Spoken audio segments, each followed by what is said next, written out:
Mark Segal moved to New York City when he was 18, and 1 month later, on June 28, 1969, he found himself at the Stonewall Inn when the now infamous police raid began. This was a turning point for our movement, but also for Mark personally. He was a budding activist and immediately started to organize the community, which at the time was really not a community at all. Now, if you remember Martha Shelley, who we had on the show a couple of months ago, that is a great companion interview to this one with Mark.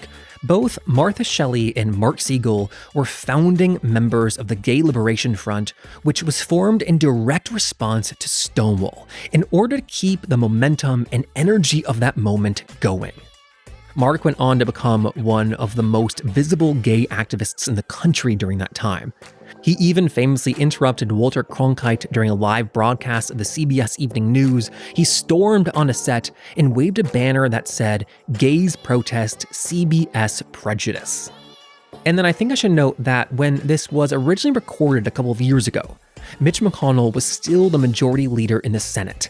He is not anymore, which I think you know, but I didn't want to cut that part of the interview out because I think it's important to hear Mark talk about how activists can, or should, in his opinion, act in order to force those who are in power to change. So without further ado, I'm Jeffrey Masters, and this is LGBTQ&A with Stonewall veteran Mark Segal.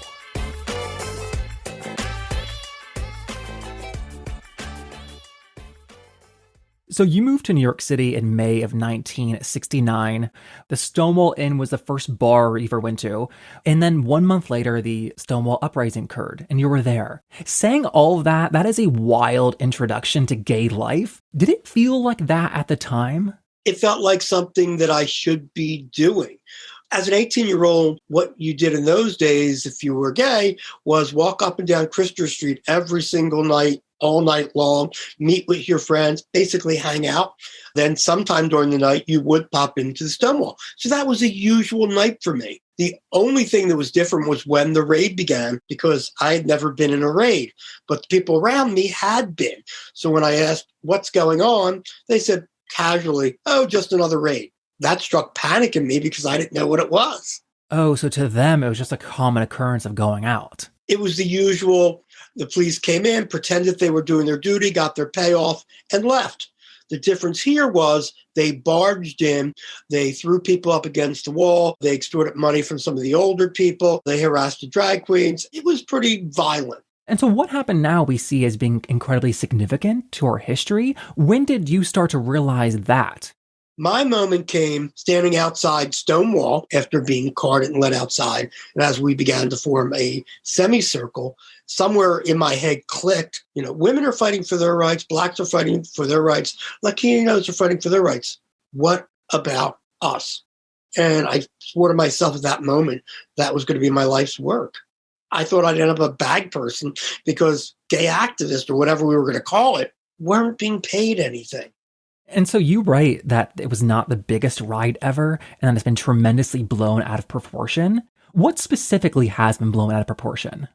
I think what people don't realize, most of the action took place on one single block. There were little incidents happening up and down Christopher Street, but not very much. It also, that one single block, it went on for hours. Nobody was there the entire time. No one knows exactly who was there because in the middle of a riot, you don't take a roll call. There was no first brick thrown because there were no bricks in the area. Were there stones thrown? Were there coins thrown? Cans and bottles? Yes. I mean, some of it seemed to be organized. Like, for instance, the guy by the name of Marty Robinson, who was the leader of the action group, which I was part of, came up to me with chalk. And I'm one of those people who wrote up and down the streets of Stonewall, "Tomorrow Night Stonewall," which created, in a sense, the second night where Marty and Martha stood and made speeches from the front door of the Stonewall and made the point clear that we were oppressed, we had to do something, and that meant fight back. In the mythologizing of Stonewall, we talk about how it lasted 3 days, as if it lasted 3 days just on its own. And something I hadn't heard before until your book was about how it lasted 3 days because you were writing chalk on the street come to Stonewall tomorrow night, how we intentionally kept it going. I mean, you writing chalk on the street, meet at Stonewall tomorrow night, like that spread of information, that's like tweeting today, Yeah. you know? We had no cell phones. We had no internet. Most of us couldn't afford a phone, quite honestly. During Stonewall 50, it was sort of amazing. I would go out to various speaking engagements. Some of them were in museums. Some of them were in schools. Everyone had, it seemed, a different day. Oh, it went on for 3 days. Oh, it went on for 4 days. Oh, it went on for 6 days. How many days did it go on is a good question. For me, it went on 365 days because right from the beginning, we started organizing. That includes from the street, writing on the street tomorrow night, to the third or fourth or fifth night, I don't remember which, where we had leaflets on the street saying, we're not going to allow the police to oppress us anymore. This is our neighborhood. That's what is so revolutionary. That was in itself illegal. When we gathered at the steps of Stonewall, that was illegal. Homosexuals could not congregate together. That was illegal. When we said we were going to fight the police, that was illegal. Everything we did in that first year was basically illegal, and we wouldn't be stopped. We were going to be out, loud, proud, and don't even try to stop us. I don't think I knew that part of history, that it was illegal to congregate if you were gay. Yeah, that's why Stonewall was so popular, because if you were walking up and down Christopher Street all night long, which is what I did with my friends, the chances are you would be stopped by the police. Sometimes the police, if they saw a drag queen, would try to find out if they had 3 pieces of male clothing on, because that was the law. Others would be harassed. It wasn't as safe as you might think it would be. So when you went into the Stonewall, it was a safe place. It was a place you could be yourself. You could hold hands. You could put your arm around somebody. And more importantly, to an 18-year-old, you can dance. Sure.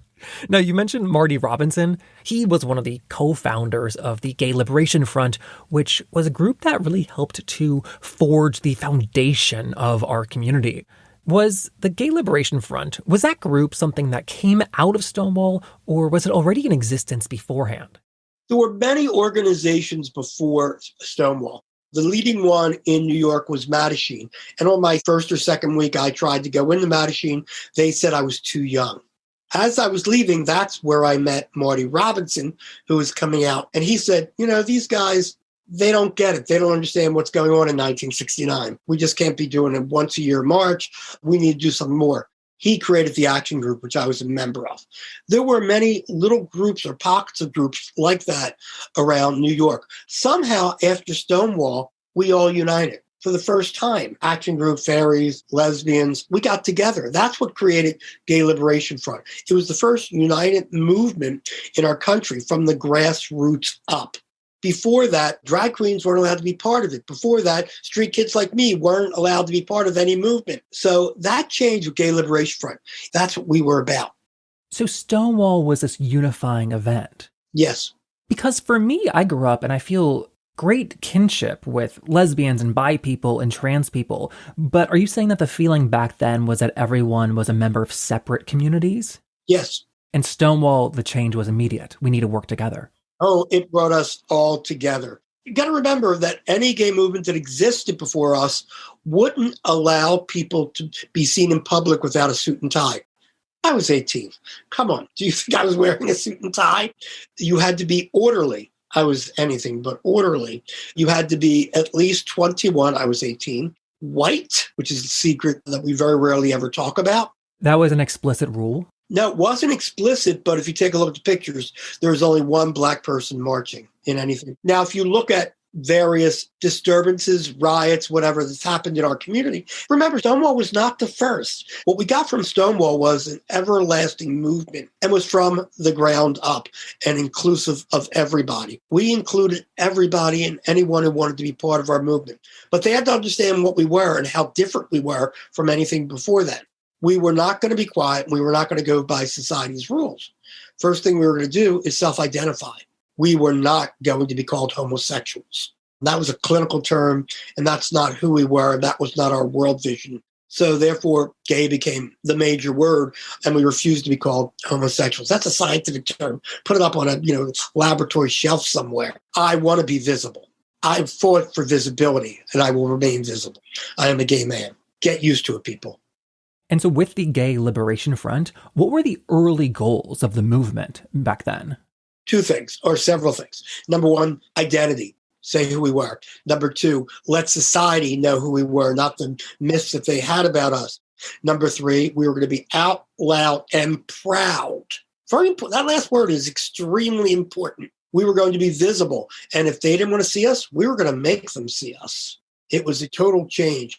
We also wanted to create a community. So before Stonewall, this is what we had for a community. Literally, we only had four things. We had cruising areas, the gay organizations who held meetings maybe once a month, private parties, and a few illegal bars. There was no other community. That was it. On the first month after Stonewall, we were on the streets every single night leafleting. We were having social events, which were illegal. We created legal alerts, medical alerts. We had a trans committee, which eventually became Street Transvestite Action Revolutionary. We had a gay youth organization. We had hotlines. We created community. And so early on with Gay Liberation Front, and then you moved to Philadelphia and were working with the Gay Raiders. How much conversation and dialogue was happening with these groups talking to other cities? Were you sharing techniques and like successes and failures, or did you feel hyper-localized? When I did the media zaps for a short period of time, I was probably the best known gay activist in the nation. There was nobody else who had been seen by 60 million people in one shot, which was the CBS Evening News. At that time, there were only three networks in the country, ABC, NBC, and CBS. There was no such thing as cable TV. So if you wanted to get your news, you got it in two ways. You got it from either TV or you got it from a newspaper. In one night, I disrupted CBS Evening News. He was the most trusted man in America. On an average night, 60 million Americans watch that. That's Super Bowl numbers. With security precautions heavier than those provided President Nixon, Secretary of State Kissinger is in London now. CBS's policy.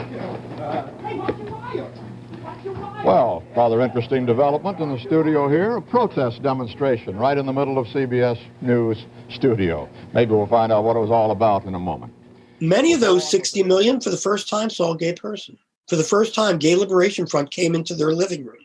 And I did that on the Today Show, the Tonight Show, and others. That brought me on to what I learned very quickly was the talk show circuit, which hadn't been open before to people like us. And my whole thing was visibility. So I used that tool to take that. So, for example, when the Phil Donahue show, which first time I did it was based in Chicago. Actually, I did Ohio, Chicago, and New York. First time I did it was Dayton, Ohio. I believe it was Youngstown, whichever. So when I went there, I made sure that I, the night before, met with the leadership of the LGBT community there and said, this is what I'm doing on a national basis. You can be doing this on a local basis. And I did the same thing in Chicago. And I did this everywhere I went. So you started off by interrupting these programs and then kind of crossed over and became a guest on the show. You were invited on. At the time, you were being booked for these talk shows because you were openly gay and not ashamed of that. And that was a bit of a marvel at the time, right? Oh, absolutely. And I wouldn't take crap from the audience, which made it very good TV. I remember Phil, before we went on, saying to me, there's a lot of Bible thumpers in here. We're going to have a lot of Bible questions. And of course, when you do this, many times people, they always give you the section of the Bible they quote is Leviticus. So I made sure I learned Leviticus. And somebody would stand up and they would say, oh, do you realize you're condemned to death? And my line says, so aren't you? And they would say, what are you talking about? I said, well, you're quoting Leviticus. Let's look at what you're wearing right now and see what's against Leviticus. By the way, has your husband ever played football? Pigskin? He's gone to hell. So if I'm going to hell, you're gone. You're equally sinful. So let us realize that what you're doing isn't religious. It's, I trademarked this, Bible a la carte. And how did they respond to that? Flustered. I would continue until they sat down. It was like, you're not winning this. The gay guy's winning it. Did appearing on such popular shows, did you feel famous at the time? Oh, absolutely. If I would go into a town, remember, I often tell this and people are like shocked by it. Up to 1969, this is only 3 years later, there were only about 100 gay activists out in the country. You might have a few more people in New York, Los Angeles, but that's about it. So you would have maybe, was it 10 to 15 gay organizations in the nation that were only in major cities, and maybe one or two people there were out? Think about that now. Up until 1970, the one and only National March grew under 100 people. That's what it was before that point. So when I was appearing on TV, it was a big deal. And I was on every talk show you could possibly imagine. And if I wasn't on a TV show, I was disrupting TV shows. And this was making, again, headlines in newspapers. So yeah, I felt that way. And I'm going around the country with holes in my shoes. The most interesting time of that period, still dealing with to this day, or lots of us who were in the early movement deal with this. We would come home and we'd find a gay friend, and they would say to us, "You're ruining it for us," because they were afraid what we were doing would shine a spotlight on them or where they go. And we were not very popular. Shine a spotlight on people, meaning they would then be outed? Yes. Which was, at that point, 99% of our community was in the closet. Oh, and they want it to stay that way. Yes. That leads me to my big question, which is that I think you're right that being gay at the time meant you would leave a life of condemnation and you would be unhappy. Period. End of story. For that reason, many people stayed out of the closet. And I just wonder, how did you escape feeling that way? Why did you not believe that too? I can't actually pinpoint it. All I could say to you is that when I realized that I was gay, and then I started feeling, of course, or seeing around me all the negativity about gay people, the fag jokes in school, or hearing parents or relatives talk about gay people. Once I realized the first thing, of course, I wondered, what is wrong with me? And somewhere it clicked in me, there isn't anything wrong with me, but I don't understand why everybody else does. So in order not to embarrass my parents is why I moved to New York. So I was somehow pre-programmed, and I believe that's from the pride that was instilled upon me by my grandmother and my parents because of who I was. I'd already felt oppression from about the age of 5 that I can remember for being Jewish. I'd suffered discrimination my whole life. So this was just more oppression, and I guess I related one to the other. Oh, because you experienced extreme anti-Semitism, even though you knew that there was no problem with being Jewish. And so when you experience extreme homophobia, it's the same thing. Yeah. And you try to do it with some humor. You do what you can to live, and the best way to deal with that is humor. I was known for that when I did the Zaps. At one point, I had handcuffed myself to the city's Christmas tree. And when the reporters came and asked, "Mark Segal, you're a homosexual. Why are you, handcuffed to this Christmas tree?" And my line to them was, "Because I'm Philadelphia's Christmas fairy." And then I would say, now to get serious, the issues are. Oh, you disarm them and then you tell them what's up. Yeah. When the governor asked me to become a state trooper, my first line there to Jessica Savage of NBC News was, "I like men in uniform." Now, to be serious, if I have the ability to do the job, I should get the job. So is that your assessment of why you were so successful, because you mixed humor into your protests and the Zaps? Yes. One of my favorite examples is the donuts in the mayor's office. Do you mind telling that story? Yes. Okay. This is our district attorney. His name was Arlen Specter. Arlen Specter had a room at that time in City Hall, and I'm not kidding, room 666. And he had refused to meet with the gay community. And lots of people in Philadelphia were getting blackmailed for being gay. And I wanted him to go after them, and he wouldn't meet with us. So we decided that we would throw a party for him, or in my idea, he would throw a party for the LGBT community. So 8:00 in the morning, we had ordered coffee and donuts for his office, and they took him in thinking it was for the staff from us. And at the same time, we were through the halls of City Hall handing out invitations to people that passed by saying, "Arlen Specter is throwing a party for the gay and lesbian community. Come join him in his office." And the following day on Section 2 of the Philadelphia Inquirer, top half, was a picture of me giving out coffee to people in Arlen Specter's office. Of course, he invited us into his inner office while the press corps was watching. And we got to talk to him, and that solved the problem of blackmail in Philadelphia. And in his memoir, he writes about that. How does he remember it? Is it a fond memory? Yes, we became friends. And he was a Republican at the time, and we became friends. When the Senate did vote on the Equality Act, when he was senator, he is one of the few Republican senators who voted for it. We often talk now about how quickly our lives have improved and changed, and just how quick the pace of the LGBTQ movement has moved in the last 50 years. But that isn't me talking now in this moment, having read about it in textbooks, right? As someone who lived this history, has it moved fast to you? Has it moved slow? Like, what is your assessment of that? Okay, so I'll tell you the moment for me that was probably the most important. It was President Obama during his second inaugural address when he said, Selma, Seneca Falls, Stonewall. Selma, Seneca Falls, Stonewall. That was the moment for me that I realized we did what we set out. The world now realized what we want to do, which is equality. We want to be equal. I always thought we were sort of like the stepson of civil rights movements. They're over there. We're the black sheep of civil rights movements. After that, I don't anymore. And so I give credit to Barack Obama for that. Let's look at what I think should be the major effort right now, which is the Equality Act. You could get married. Right now, you can be denied being, given a room in a hotel somewhere for your honeymoon. You could be denied renting an apartment simply because you're gay. This is in most places in the country, not some places in the country, most places in this country. You could be denied a wedding cake. You could be denied almost anything, quite honestly. So the reality is we have to get the Equality Act so that we are equal to everybody else, race, creed, religion, national origin, sexual orientation, and gender identity. They got to be included. That's what the Equality Act does. So if I was an activist today, I think it's time to get the Equality Act out. Why has no one in this country done something to get Mitch McConnell to move it to the floor? Why are we not locking ourselves to his door? Why are we not picketing his house? What is wrong with the creativity in this community? More has to be done. And be creative about it. Be funny about it. Make him feel like a fool. Wear clown outfits outside his office. Anything. Make a scene. Make it an issue. Make it something the press cannot not cover. We haven't done that.